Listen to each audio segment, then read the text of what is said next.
En forme de synthèse et de conclusion, Philippe, et merci de m'avoir redonné la parole. Effectivement, vous l'avez compris, l'installation d'un DCIM, ce n'est pas un petit sujet, c'est un sujet stratégique pour le pilotage de votre data center. Et un des premiers points qui nous paraît essentiel, c'est effectivement de nommer le responsable du DCIM. On en a parlé tout à l'heure. L'urbaniste, qui va être le garant des données gérées dans le DCIM, c'est important d'avoir ce responsable qui est nommé. On va éviter aussi de vouloir en faire trop dès le départ, se donner du temps, séquencer le chargement des données, la mise à jour des référentiels, la mise en place des process, etc.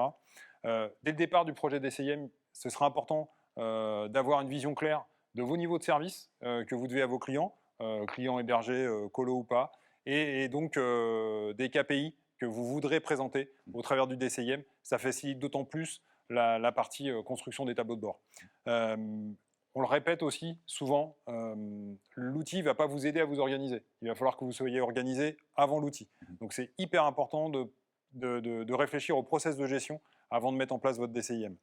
Et puis, Charlotte en a parlé, et c'est un point crucial aussi de l'installation d'un DCIM. Il faudra privilégier le temps réel, évidemment, au travers de toute la remontée d'informations que vous pouvez avoir. Et on sait qu'un data center, des équipements IT, des composants d'infrastructure sont bourrés de capteurs. Il faudra consolider toute cette information-là pour finalement partager de l'information. On consolide d'abord pour la partager, mais aussi, on l'a vu, pour de l'aide à la décision. Et donc, arriver à un step, j'en ai parlé tout à l'heure, le niveau d'exploitation optimum du data center, mais industrialisé, automatisé et standardisé de data center.